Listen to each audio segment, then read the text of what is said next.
And ఎట్లున్నారు అందరూ? Sorry అండి, ఈసారి కొంచెం వీడియో లేట్ అయింది. నేను ఊర్లోకి తిరుగుతుంటే నేను గమనించింది ఏంటంటే ప్రతి ఒక్కరికి థ్రోట్ ఇన్ఫెక్షన్ వస్తుందండి ఈ రోజులలో. సో దీనికి గుడ్ రెమెడీ ఉంది. మనకి పూర్వకాలంలో యాంటీబయాటిక్లు ఇవేం లేవుగా. వాళ్ళు థ్రోట్ ఇన్ఫెక్షన్ వచ్చినా, జలుబు వచ్చినా, జ్వరం వచ్చినా ఒకటే రసం, చారు. సో దానికి కావాల్సిన పదార్థాలు ఎల్లుల్లిపాయ, అల్లం, ధనియాలు, మిరియాలు, జీలకర్ర ఇవన్నీ వేసుకుని ఈ రోటి ఉంటే పర్వాలేదండి, లేకపోతే మీరు కచ్చాపిచ్చగా అయినా సరే ఒక్కసారి మిక్సీలో బర్రమనిపించినా పర్వాలేదు.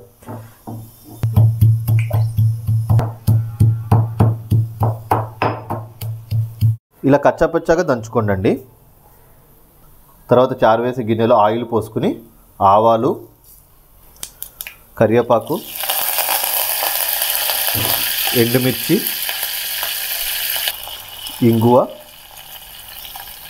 ఇప్పుడు మనం దంచి పెట్టుకున్నామంటే ఇది మిశ్రమం ఒకసారి కలుపుకోండి. కొంచెం పచ్చివాసన పోయేదాకా వేగించుకోండి. మనం అల్లము వెల్లుల్లి వేసాం కదా, అది కొంచెం పచ్చివాసన పోవాలి, అందుకని చెప్పి కొద్దిగా సేపు వేయించుకోండి. పసుపు,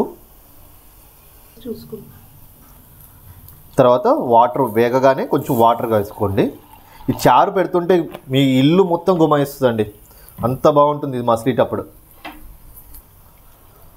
అండ్ ఇంకోటి ఏంటంటే రెడీగా ఉందని అల్లం వెల్లుల్లి పేస్టు, జీలకర్ర పౌడరు, పెప్పర్ పౌడరు ఇవి వేయకండి, ఇలాగే దంచుకోండి. ఇది దీని దారి దీందే, దాని దారి దాందే. ఓకేనా? ఇలా కొంచెం మసులుతుండగా సాల్ట్ వేసుకోండి తగినంత. అలా చారు మసులుతుండగా చింతపండు పులుసు పెట్టుకోండి. బాగా గుజ్జు తీసి పెట్టుకున్నంత చింతపండు పులుసు పోసుకుని ఒక 2 నిమిషాలు మసలనివ్వండి. ఇంకంతేనండి. ఈ మసిలి చారులో కొత్తిమీర వేసుకుని అన్నంలోకి సర్వ్ చేసుకుని తింటే ఉంటుందండి సూపర్. ఆహా ఏమి రుచి అనాల్సిందే. మీకు నచ్చితే కనుక ప్లీజ్ సబ్స్క్రైబ్, షేర్, లైక్, అలాగే బెల్ ఐకాన్ కూడా టిక్ చేయండి. Thank you.